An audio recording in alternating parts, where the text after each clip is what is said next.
Bonjour, je veux déclarer sur ta vie que, à travers ta vie, Dieu va enlever la honte de ta famille en te relevant. On ne choisit pas où on est, dans quelle famille on est. Et parfois, on est dans une famille qui est sujet à des malédictions.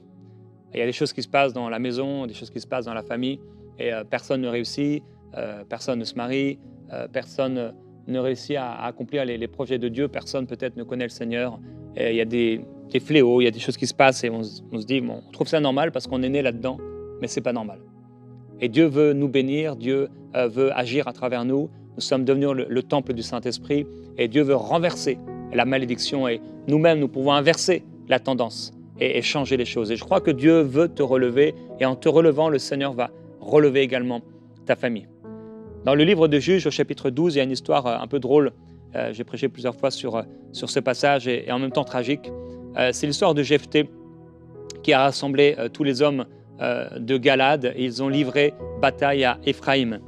Et en fait, bon, ils ont gagné et à un moment, il est écrit qu'il y avait des fuyards, donc des gens qui fuyaient d'Éphraïm, qui avaient été battus. Et il disait donc à Jephthé et ses collaborateurs, les soldats qui étaient avec lui, laissez-moi passer. Et les hommes de Galad lui demandaient, es-tu Éphraïmite? Et il répondait non. Et alors il lui disait, eh bien, dis Chiboleth. Ça veut dire un épi de grain, de blé. Et lui, en fait, il disait Siboleth, parce qu'en fait, il n'arrivait pas à bien prononcer, c'est ce qu'il est écrit. Sur quoi les hommes de Galad le saisissaient, l'égorgeaient près des gués du Jourdain. Et en ce temps-là, 42 000 hommes d'Éphraïm moururent parce qu'ils ne réussissaient pas à prononcer correctement ce mot Chiboleth. Et ils disaient Siboleth. Alors, c'est une histoire à la fois drôle et à la fois tragique. Ils pouvaient faire tout ce qu'ils voulaient et quand j'imagine la scène, je peux imaginer donc les hommes de Galad faire mourir ces Éphraïmites simplement parce qu'ils les reconnaissaient, pas physiquement, mais à leur manière de parler et de prononcer ce mot en particulier. Vous savez, si vous essayez de dire certains mots en japonais, en chinois, il vous sera impossible, à moins que vous ayez vraiment éduqué, exercé votre langue à le faire. Pareil pour certaines langues en Afrique, ou même certaines langues, on pourrait parler de l'allemand ou autre. Parce qu'on a été éduqué comme ça et on a une façon de parler. Cette façon de parler, ce langage, j'imagine qu'ils étaient peut-être 10 Éphraïmites à vouloir s'en sortir. Et le premier ne réussit pas et le 10e voit le premier se faire égorger. Et il voit le 2e se faire égorger. Et là, j'imagine qu'il est en train d'essayer de dire Chiboleth, mais il n'arrive pas. À chaque fois, ça sort Siboleth. Et il peut faire tous ses efforts possibles. Imaginez, là, on va le tuer d'un moment à l'autre. Mais il n'arrive pas à dire le mot. Il n'arrive pas à le prononcer. Et il voit un homme, 2 hommes, 3 hommes, tous les gens mourir. Et maintenant, c'est à son tour. Et il ne réussit pas à dire le mot qu'il aurait dû dire. Mais si seulement, à une lettre près, s'il avait réussi à le dire, il aurait eu la vie sauve. Parce qu'on aurait cru, en effet, que, eh bien, il n'était pas éphraïmite. Il y a des choses qui sont en nous et on n'arrive pas à s'en défaire. Il y a parfois une honte qui est attachée à une famille. Il y a des malédictions qui sont attachées à la famille. On peut faire tous nos efforts pour ne pas rentrer, pour ne pas vivre ces choses. On peut crier, on peut gesticuler, on peut essayer de s'en sortir, mais ça ne marche pas. C'est comme si on n'arrive pas à dire le mot de la délivrance. On n'arrive pas à prononcer le mot qui va nous libérer. On ne réussit pas. Et on peut faire tous les efforts possibles et ça ne marche pas. Parce qu'en fait, on n'est pas de la race qui a le droit de passer. On n'est pas de ces personnes, de ces gens qui réussissent. C'est comme si nous, on n'avait pas le droit de réussir. Ma famille n'a pas le droit de réussir. Ma famille, c'est toujours les échecs. Échecs répétés dans les examens, échecs répétés, personne n'a réussi à avoir un bon travail. Et on peut faire tous nos efforts. Ça ne marche pas. On n'y arrive pas. Et Dieu veut enlever ta honte. la honte de ta famille en te relevant. Parce que même si tu n'es peut-être pas né au bon endroit, même s'il y a une malédiction qui repose sur ta famille, Dieu t'a béni de toute bénédiction. Et tu arriveras à parler le langage de Dieu. Peut-être que tu n'aurais pas dû faire partie du peuple de Dieu. Tu n'aurais pas dû réussir. Pour toi, tout était déjà voué à la destruction parce qu'il y a eu des paroles de malédiction qui ont été prononcées sur toi dès ton enfance ou dans le ventre de ta mère ou avant que tu naisses. Il y a eu des paroles de malédiction qui font que normalement ton chemin était un chemin de malédiction, d'échec. Tu ne peux pas passer. Tu dis comme ces gens, laissez-moi passer. Tout crie en toi, mais laissez-moi réussir. Dieu, je veux réussir. Mais c'est comme si ça ne marche pas. Tu ne réussis pas. Dieu veut enlever ta honte. Et Dieu veut te libérer. Dans Ézéchiel au chapitre 17, il y a une histoire, une parabole. La parabole du cèdre et des aigles. Et dans cette parabole, Ézéchiel va raconter l'histoire d'un grand aigle avec de grandes ailes et de longues plumes qui vient au Liban, donc dans le pays du Liban, et il va arracher le sommet d'un grand cèdre, donc d'un arbre majestueux. Donc il emporte le sommet de ce cèdre et ensuite il prend une pousse aussi de ce cèdre, donc de la plante, de cette plante, de l'arbre, et il va la planter dans une terre fertile.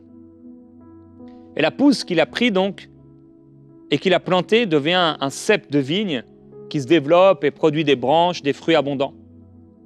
Et à l'époque, le grand aigle représente le roi de Babylone, Nebuchadnezzar, qui est venu conquérir Jérusalem et qui va prendre des Israélites et va les planter à Babylone. Le cèdre représente le roi de Juda, qui lui aussi va être exilé et planté à Babylone. Et la pousse du cèdre plantée par l'aigle va représenter au-delà du peuple le roi Sédécias, qui est le fils du roi Joachim, et il va être établi comme un vassal du roi de Babylone. Bon, même si vous ne suivez pas tout, vous allez comprendre la leçon. La leçon principale de cette parabole, et si vous avez le temps, vous pourrez la lire un peu plus tard, c'est un avertissement à l'époque pour le roi Sédécias et le peuple d'Israël. Et Ézéchiel leur dit que même s'ils ont conclu un accord avec Babylone, là où ils ont été plantés, pour comme maintenir une certaine indépendance, ils ne pourront pas échapper à leur sort. Parce qu'en fait, ils sont au mauvais endroit et ils ont fait une mauvaise alliance. Et j'aimerais te dire que pour sortir de la malédiction et pour quitter vraiment la malédiction, il y a des alliances que tu ne peux pas faire. Il faut vivre une vie différente. Il faut t'écarter. Il faut enlever le manteau de malédiction qui t'a été déposé. Il faut briser cette malédiction. Tu ne peux pas dealer avec le monde en espérant être assez fort pour t'en sortir. Plusieurs d'entre vous marchez encore et cette malédiction a un pouvoir sur vous. Parce que vous avez pris en affection l'esprit de la famille. Et en fait, vous vivez les mêmes choses. Vos parents faisaient la fête, vous faites la fête. Vos parents buvaient, vous buvez. Vos parents fumaient, vous fumez. Vos parents étaient des voleurs et vous volez. Vos parents trichaient, mentaient, vous trichez, vous mentez. Et la malédiction prend sa place. Je parlais à certains d'entre vous, vous pensez que vous pouvez aller dans ces fêtes mondaines, vous enivrer, vous pavaner en maillot de bain, en habit sexy, séduire et ne pas vous faire mordre. Mais tu vas te faire mordre. Et si tu ne te repens pas, tu vas mourir parce que le diable il te prendra avec lui si tu ne te repens pas. Ce que Dieu veut, ce n'est pas que le méchant meure, mais c'est qu'il se repente et qu'il vive, qu'il change de voie et qu'il vive. Ne joue pas avec le feu. Ne joue pas avec le feu. Tu ne peux pas garder le langage de l'ancienne nature. Tu ne peux pas avoir le langage de ta famille. Ils sont morts parce qu'ils n'arrivaient pas à dire ce mot. Ça se ressemblait à quelques lettres près, mais ce n'était pas le même mot. Ce n'était pas le bon mot. Vous savez, pour entrer au ciel, peut-être certains ressembleront à quelqu'un de sauvé, mais si tu n'es pas sauvé, ça ne marche pas. Je peux essayer 1 million de mots de passe sur mon iPad, et si je n'ai pas le bon mot de passe, ça ne marche pas.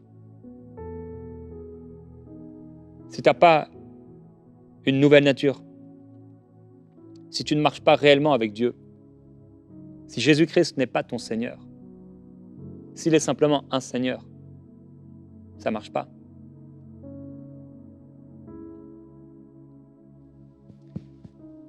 Il faut que tu changes de voie. Et dans cette histoire d'Ézéchiel 17, le roi Sédécias, le peuple d'Israël sont représentés par la vigne qui, malgré son apport initial de prospérité, sera finalement déracinée et va sécher. Et cette parabole va annoncer la chute de Sédécias, la destruction de Jérusalem par les Babyloniens.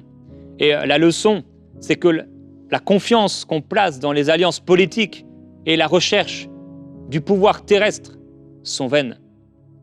Parce que le véritable espoir et la véritable bénédiction se trouvent dans la fidélité à Dieu, dans l'obéissance à ses commandements. Et donc Ézéchiel va exhorter les Israélites à se repentir de leurs péchés et à se tourner vers Dieu pour trouver la vraie sécurité et la vraie restauration. Peut-être que personne dans ta famille n'a vraiment marché avec Dieu. Ils vont à l'église, mais tu les vois, ils ne marchent pas pour Dieu, ils ne vivent pas pour Dieu, ils vivent pour eux-mêmes. Et c'est pourquoi il y a encore la honte attachée à ta famille. Peut-être tu es la seule personne, tu as connu des jeunes, ils t'ont parlé du Seigneur Jésus-Christ, tu es arrivé à l'église, tu as fait des expériences avec Dieu, mais il y a encore cette nature, il y a encore ces choses qui te dominent. Il faut que les choses changent. Dieu va enlever la honte de ta famille. Vous connaissez l'histoire de Méphibosheth, il y avait vraiment une malédiction sur sa vie. Saül est mort avant l'heure. Jonathan, son fils, mort avant l'heure. Et il est écrit dans 2 Samuel au chapitre 4 et au verset 4 que Jonathan, fils de Saül, avait un fils perclus des pieds et âgé de 5 ans lorsqu'arriva de Jizréel la nouvelle de la mort de Saül et de Jonathan. Sa nourrice le prit et s'enfuit, et comme elle s'enfuyait, il tomba et resta boiteux. Son nom était Méphibosheth. Voyez la malédiction. Cet enfant, il naît comme les autres enfants. Son père est quelqu'un de bien, même un ami de David. Mais son grand-père, Saül, est un homme méchant et mauvais. Et la malédiction sur Saül est même transférée sur Jonathan, qui aurait dû rester vivant.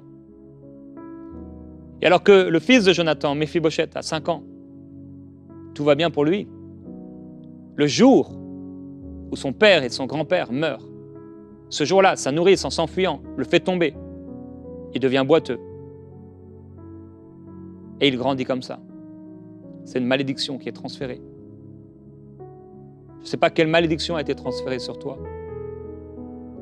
La honte qui pèse sur ta famille, sur ta vie. Le rejet était chez ta mère. Et maintenant, tu n'es peut-être pas encore mère ou tu l'es, et le rejet a été transféré. Tu te sens rejeté, tu te sens comme si personne ne t'aime, tu n'arrives pas à avoir des relations qui sont saines. C'est comme si l'esprit, tu as capté l'esprit qui était sur ta maman, qui était sur ta grand-mère. Je lisais ce matin un message que j'ai reçu d'un frère qui me demandait de prier pour sa délivrance. Et il me disait à propos d'un problème qu'il a dans sa vie, mon grand-père avait le même problème. Mon père avait le même problème. J'ai ce problème. Et maintenant, mon fils a le même problème. Mon frère, ma sœur, en Christ, ça doit s'arrêter. Ça doit s'arrêter. Et un peu plus loin, David va dire, est-ce qu'il reste quelqu'un de la famille de Saül pour que je puisse user de bienveillance envers lui à cause de Jonathan qui était son ami? Et là, le roi va dire, mais il n'y a plus personne de la famille de Saül pour que j'use envers lui de bienveillance? Et le serviteur de David va dire, si, il y a encore un fils de Jonathan perclus des pieds, boiteux. Donc c'est comme ça qu'on va le décrire. Oui, il y a bien quelqu'un, mais tu sais, il est boiteux. Et les boiteux, les infirmes, vous savez, ils n'avaient pas droit à certaines choses. Ils ne pouvaient pas entrer dans le temple de Dieu, ils ne pouvaient pas servir Dieu. Donc le serviteur du roi va dire, oui, il y a Méphibosheth, mais tu sais ce qui pèse sur lui. Il y a une malédiction qui pèse sur lui. On ne peut pas parler, on ne peut pas dire son nom sans parler de ce problème. Peut-être on ne peut pas dire ton nom de famille sans parler de ce que faisait ton père. Et tu vis avec ça, comme Méphibosheth. On ne peut pas dire son nom sans parler de la malédiction de sa famille. Ah, tu sais, c'est telle personne, et tu sais bien ce qui s'est passé dans sa famille.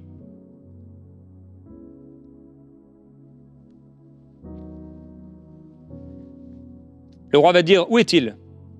Et Tsiba va répondre où il est. Le roi David va l'envoyer chercher dans la maison de là où il se trouve.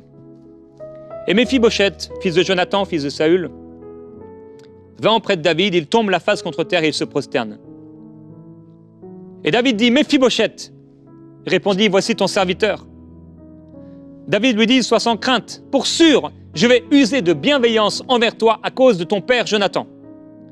Je te rendrai toutes les terres de ton père Saül, et tu mangeras toujours à ma table. On lui avait volé les terres de son père. On lui avait tout pris.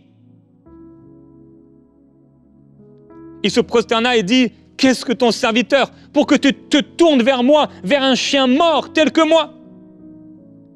Et le roi va appeler son serviteur, le serviteur de Saül, et lui dire, je donne au fils de ton Seigneur tout ce qui appartenait à Saül et à toute sa famille.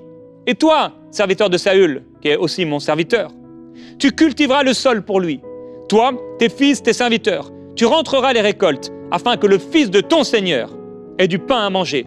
Et Méphibosheth, fils de ton Seigneur, mangera en permanence à ma table. Or, Tsiba avait 15 fils et 20 serviteurs. Tsiba dit au roi, ton serviteur fera tout ce que le roi, mon Seigneur, ordonne à son serviteur. Méphibosheth mangera à ta table comme l'un des fils du roi. Méphibosheth avait un jeune fils nommé Mika. Et tous ceux qui demeuraient dans la maison de Tsiba étaient serviteurs de Méphibosheth. Méphibosheth habitait à Jérusalem car il mangeait en permanence à la table du roi. Il était boiteux des 2 pieds. Voilà Méphibosheth, qui est béni tout à coup parce que le roi a parlé. Et le fils de Méphibosheth lui-même est béni parce que le roi a béni, parce que le roi a parlé. Et si le roi a parlé, on ne peut enlever la bénédiction. Si le roi a parlé, on ne peut changer les choses. Ce que le roi a dit, ce que le roi a scellé de son sceau, a scellé de sa parole, c'est la réalité, c'est la vérité. J'aimerais te dire que du haut des cieux, le Père a proclamé ta délivrance. Le Père a proclamé que tu mangeras à sa table tous les jours de ta vie.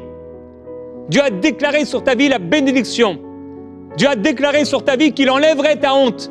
Il enlève le rejet. Il enlève ses esprits. Dieu va te faire prospérer à tous égards. Dieu va te faire réussir. Dieu va te faire prospérer financièrement. Mais ce ne sera pas avec ta force ou par le vol ou par le mensonge ou par la manipulation humaine ou spirituelle. On ne peut pas manipuler Dieu. La grâce de Dieu ne s'achète pas. On n'achète pas la prospérité ou la bénédiction, appelez ça comme vous voulez, avec de l'argent. Dieu va te bénir et bénir ta vie. Tout simplement parce qu'il y a eu un nouveau transfert. Parce qu'il y a une grâce sur ta vie. Dieu va te faire réussir relationnellement. Dieu va te faire réussir familialement. Dieu va te faire réussir dans ta vie conjugale. Parce que Dieu l'a décrété. C'est ainsi, c'est tout.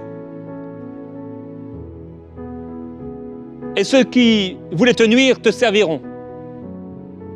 Ceux qui te voulaient du mal te serviront. Et les esprits méchants, finalement, deviendront des esclaves. Ils s'enfuiront loin de toi. Ils s'éloigneront de ta maison. Parce que Dieu a parlé.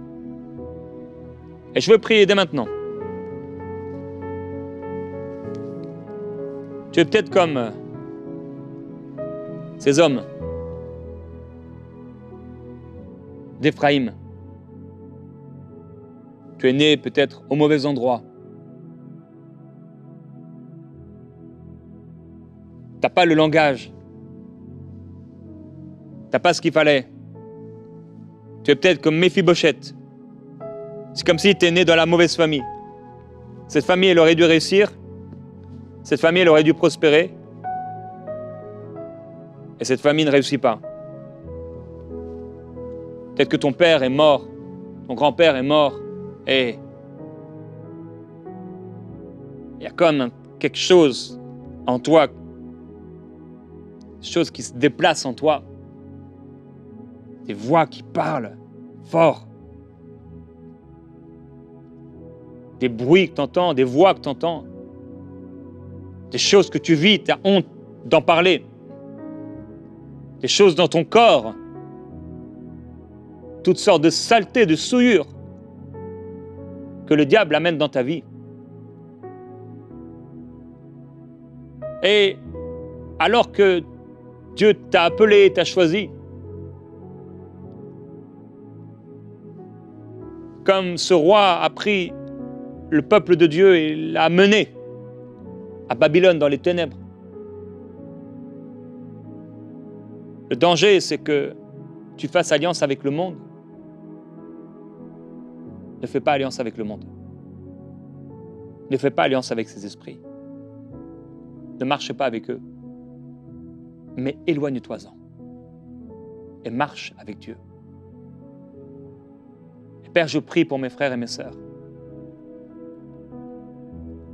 Toi, tu les as transportés du royaume des ténèbres au royaume de ta lumière.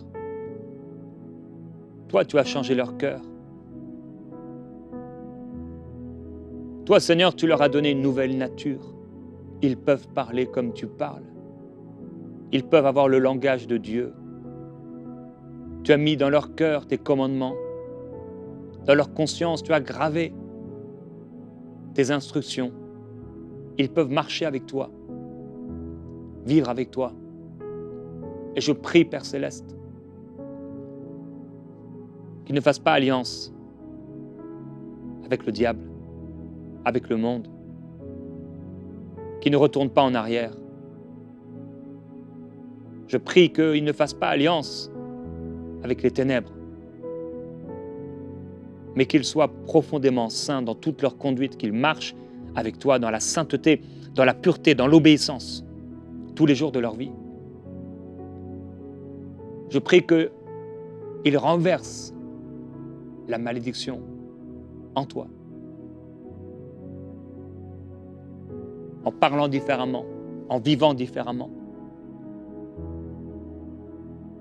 Père, beaucoup de souffrance. Il y a aussi beaucoup de colère. Il y a beaucoup d'indignation. Il y a aussi beaucoup de rébellion et beaucoup de méchanceté.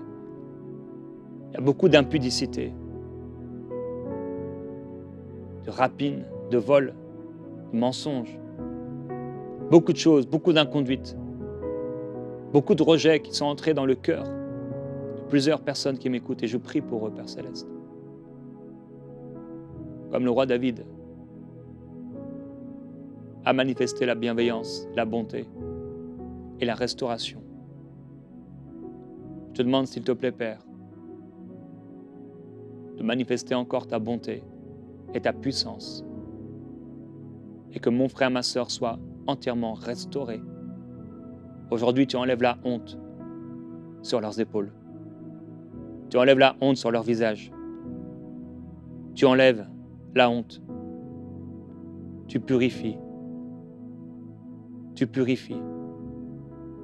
Et Père, je veux te glorifier et te remercier. Parce que tu libères aujourd'hui quelqu'un de la honte. Je te loue. Même si extérieurement, il ressemblera peut-être encore à ses parents. Sa vie sera tellement différente qu'on ne pourra plus voir, on ne pourra plus savoir.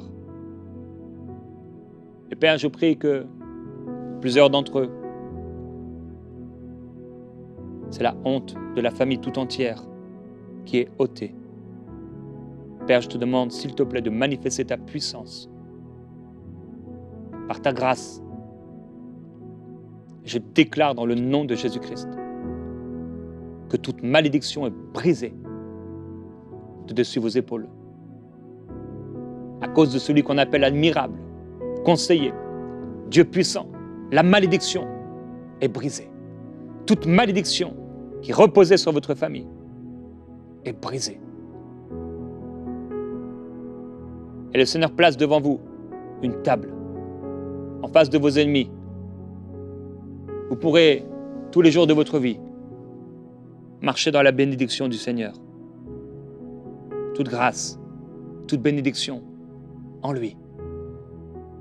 Père, je te loue et je te remercie. Tu libères aujourd'hui cette personne, elle se voyait comme un chien, comme Méphibosheth, avec une estime d'elle-même terrible, épouvantable.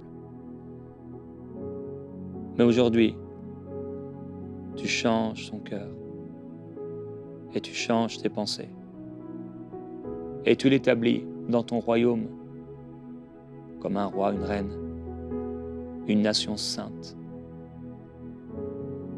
une nation mise à part, des ambassadeurs pour toi. Père, je te glorifie. Et alors que tu entends ma voix, aujourd'hui, peut-être que tu as fait alliance avec le monde. Tu vas peut-être à l'église, mais ton cœur n'appartient pas à Jésus-Christ. Jusqu'ici, tu as vécu pour toi-même et tu en as assez. Tu en as assez de faire ces mauvais rêves. Tu en as assez, ta vie est devenue un mauvais rêve. Tu en as assez de vivre ces malédictions.